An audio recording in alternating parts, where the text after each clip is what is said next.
সুপ্রভাত বন্ধুরা, কেমন আছো তোমরা সবাই? আশা করি প্রত্যেকেই ভালো আছো। আমরাও বেশ ভালো আছি।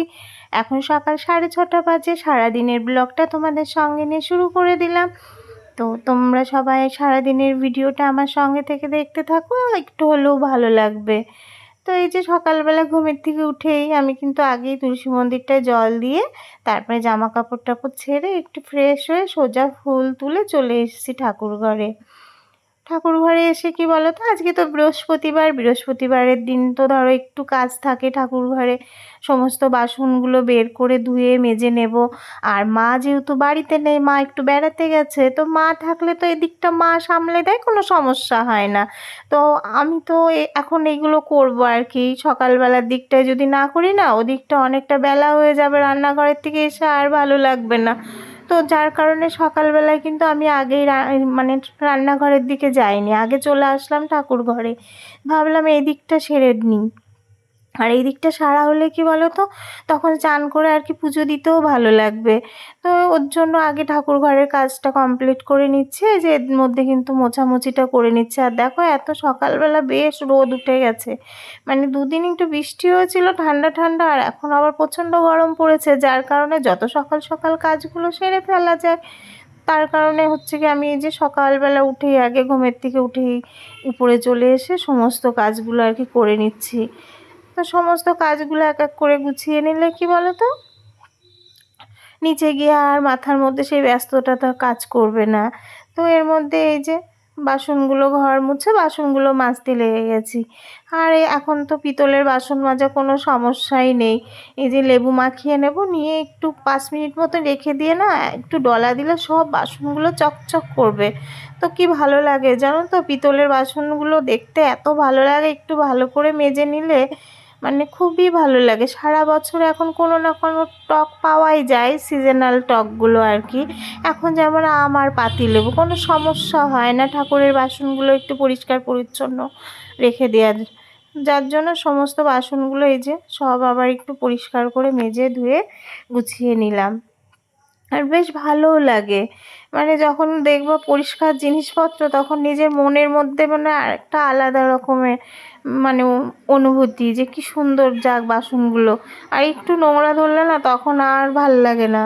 তো সমস্ত বাসনগুলো দেখো সব মেজে ধুয়ে একদম ঝকঝকে করে ফেললাম। তো হয়ে গেল এদিকটা গোছানো।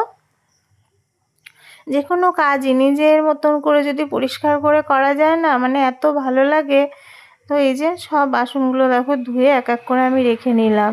নিয়ে নিচের কিন্তু কোনো কাজ হয়নি, আগেই কিন্তু উপরে চলে এসেছি। নিচে শুধু সকালে বাসি ঘর বারান্দাটা ঝাড় দিয়ে রেখেছিলাম। আর এই যে এখন এসে চাদরটা একটু পাল্টে দিলাম। ভাবলাম কি মনে হলো যে বিছানার চাদরটা আর কি পাল্টে এই যে একটু ডাস্টিংয়ের কাজটা চটপট করে নিলাম। খুব বেশি তো করব না আজকে, কেননা টাইম নেই অত। ধরো পুজো দেবো, এখনও রান্নাঘরে রান্না টান্না সব বাকি। সোনামা তো পড়তে চলে গেছে, ও চলে আসবে। তো এই দিককার কাজগুলো সব সেরে পুজো দিয়ে তারপর আমি রান্নাঘরের দিকে যাব। তো এর মধ্যে তোমাদের সঙ্গে কথা বলতে বলতে দেখো বিছানার চাদর পাতা হয়ে গেল। আর বিছানাটা যদি পরিপাটি থাকে না, মানে মনটার মধ্যেও বেশ ফ্রেশ লাগে। আরও ধোয়া কাচা চাদর পেতে নিলাম, আর কোনো ব্যাপারই থাকলো না। নিজের সমস্ত ঘর টর সব পরিষ্কার পরিচ্ছন্ন করে এবার হচ্ছে মোছামুছিটা করে নেব। মোছামুছিটা করা হয়ে গেলে তারপরে স্নানটা সারবো আর কি। এই যে এর মধ্যে তোমাদেরকে গোছানোর পর একটু ঘরটা দেখিয়ে দিলাম যে আমার ঘর গোছানো কমপ্লিট হয়ে গেছে। আর এইবার মোছার পালা। তো দেখো এই যে উপর দিয়ে নিচ দিয়ে মুছতে গিয়ে আমার আজকে একদম দম বেরিয়ে যাচ্ছে এই আর কি। মানে করা যায় সবই, কিন্তু এক হাতে করতে গেলে না এত কষ্ট হয়। তো যাই হোক, তারপরেও যখন সমস্ত কাজকর্ম করে উঠে সব পরিষ্কার পরিচ্ছন্ন দেখা যায় না, তখন খুব ভালো লাগে। তখন আর কষ্টটা কষ্টই মনে হয় না। দেখো চারিদিকে যদি পরিষ্কার লাগে, তা দেখো উপরের বারান্দা, নিচের ঘর বারান্দা, নিচের বাইরের এই যে বারান্দা, সমস্ত কিছু কিন্তু আমার মোছা ধোয়া সব কমপ্লিট করে এই যে স্নান করে চলে এসেছি।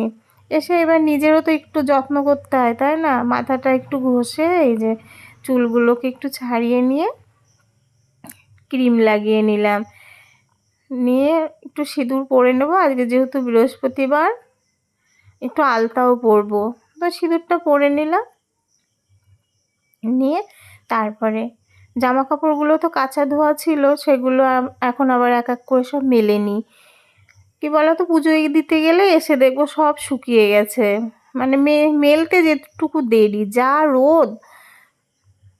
বেশি বারান্দায় মেলি, তা কি মনে হলো বাইরেই মেলে দিলাম। দিয়ে এই দেখো আলতাটাও পরা হয়ে গেল। এবার ঠাকুরের জল নিতে, এই যে আমাদের কলপাড়টা একটু এই দিক সাইডটায় তো, দিয়ে জল নিয়েও চলে আসলাম কলপাড়ের থেকে। যে তুলসী মন্দিরে তুলসী মাতাকে আবার একটু পুজো দিয়ে নিলাম। জল পুজো বলতে একটু জল আর ফুল দিয়ে, মা বলে রোজ স্নান করে দিতে হয়, তো দিয়ে দিলাম, দিয়ে চলে আসলাম ঠাকুর ঘরে। এইবার একটু স্বস্তি, কি বলো তো, শুধু রান্নাটুকুই বাকি, নিচের কাজ উপরের কাজ সবই তো হয়ে গেছে। এখন আমি একটু নিশ্চিন্তে নিরিবিলি পুজো দেব, আর কোনো চাপ নেই। সোনা মা তো পড়তে গেছে, ও আসবে, ওকে একটু টিফিন করে দিলেই যথেষ্ট, তাহলে আর কোনো ব্যাপার নেই। তো এর মধ্যে দেখো প্রদীপটা আগে ধরিয়ে নিলাম, নিয়ে ধূপকাঠিও ধরিয়ে নিলাম, নিয়ে সব বাসি ফুলগুলো ফেলে আজকে মনে করছি কি বলো তো, ভোলে বাবার এই যে ইয়েটা চাদরটা পাল্টে দিলাম, অনেক কয়দিনই পাল্টানো হয় না। তো আজকে আমি যেহেতু পুজো দিচ্ছে, মনে করলাম সব পাল্টে পাল্টে রাখি। এই যে লক্ষ্মী মায়ের চাদরটাও সব পাল্টে দিলাম, দিয়ে সমস্তগুলো আবার নতুন করে একটু পেতে দিলাম। কি বলো তো, লক্ষ্মীর ঘট বসে গেলে না এক সপ্তাহের মধ্যে আর নাড়াচাড়া করা যায় না। তো আজকে আবার সেই সব পাল্টে এই যে সুন্দর করে ধোয়া কাচাগুলো আর কি পেতে দিলাম। আর এই দেখো গাছে যে কত ফুল ফুটেছে, সব তুলেছি আর কি বসে, তুলে এই যে কিছু গাঁদা ফুল কটা কিনে নিয়ে এসছে, আর সব আর কি গাছের ফুল। আর পুজোর কলা কিনতে বললে আর কি ফুলগুলোও কিনে নিয়ে আসে। তো সমস্ত ফুলগুলো রেখে এই যে ঠাকুরের ঘরটা রেডি করে নিচ্ছি। কি বলো তো, এই যে পিতলের আমের শাখায় দিয়েই কাজ চালাতে হয়।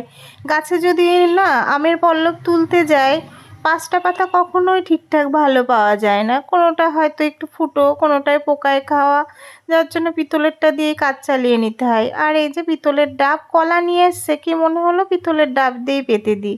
এরকম পিতলের আমের পাতা, পিতলের ডাব সবই আর কি দিয়ে, আর একটা হর্তিকিটা ভিতরে দিয়ে ঠাকুরের ঘরটা বসিয়ে দিলাম, মানে লক্ষ্মী মায়ের ঘরটা বসিয়ে দিলাম। দিয়ে এই যে এদিকে কিন্তু আমি ঠাকুরের বাটাগুলো সব রেডি করে নিয়েছি। তো ঠাকুরকে সব বাটাগুলো দিয়ে দিলাম এক এক করে।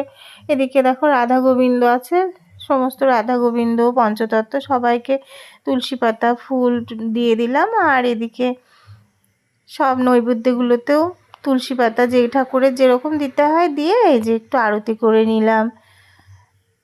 তো এদিকে সব ঠাকুরকে আর কি আরতি করে পুজোটা আর কি দিয়ে নিলাম। মানে পুজোটা তো খুব আর কি শান্তি লাগে পুজোটা দেওয়া হয়ে গেলে। তো এই যে সুস্থ মতন আর কি আমার পুজোটা কমপ্লিট করা হলো। এবার কি বলো তো, ঠাকুরকে একটু এই যে দিয়ে শঙ্খ বাজিয়ে এইবার নিচের দিকের ভাবনা আর কি মাথায়।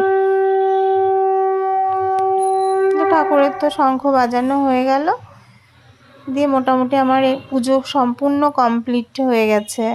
আর দেখেছো পুজো দেওয়ার পর কত সুন্দর লাগছে, গাছে তাহলে কত ফুল ফুটেছিল বলো তো। তো এই যে নিচে চলে এসেছি, এসে আগে শাড়িটা খুলে নিলাম, নিয়ে এই যে সোজা রান্নাঘরে চলে এসেছি। কি বলো তো, সাদা শাড়ি যদি হলুদের দাগ টাগ লেগে যায়, তো ওই রিক্সে আর আমি গেলাম না। আগে শাড়িটা খুলে এই যে একদিকে ভাত আর একদিকে ডাল বসিয়ে দিলাম। এখন তো মানে মাথার মধ্যে তাড়াহুড়ো কাজ করছে যে কত তাড়াতাড়ি কাজ সেরে নেওয়া যায়। তো এই যে মুগের ডালটা ভেজে কিন্তু আমি ধুয়ে আগে ফেলে দিয়ে নিলাম, দিয়ে ঘড়ায় আবার জল ছিল না, জল ঢেলে নিলাম। ডাল সবসময় ধুয়ে খাওয়াই ভালো, পাউডার থাকে তো। তো এই যে আবার 4টে কাঁচা লঙ্কা দিয়ে দিলাম, আর একটু ফাঁকিবাজিও রান্না করব। এই দেখো পটল ভাজা, বেগুন ভাজা, কাঁচকলা ভাজা আর মুগের ডাল। আর বেগুনটা কাটলাম তো শুধু পোকা, যতটা কেটে বাদ দিয়ে নেওয়া যায় নিয়ে নিলাম। আর এই দেখো কাঁচকলা পটল সমস্ত কিছু আমার বানানো হয়ে গেছে। তো এত বেলায় আর কিছু করতেও ইচ্ছে করছে না, ইতলের ডাঁটা ডাঁটা দিয়ে একটা তরকারি করলেই হতো, তার করলাম না। দেখো রান্না কমপ্লিট, সোনার বাবাও চলে এসছে, সবাইকে আর কি খেতে দিয়ে দেবো। মা তো বাড়িতে নেই, প্রথমেই বলেছি মা বেড়াতে গেছে, আমরা 3জন এবার একসঙ্গে খেয়ে নেব।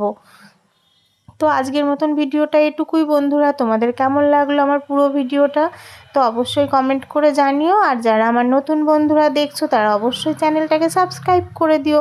আর পুরনো বন্ধুদের তো অনেক ভালোবাসা থাকলো। তো আজকের মতন এটুকুই, টাটা।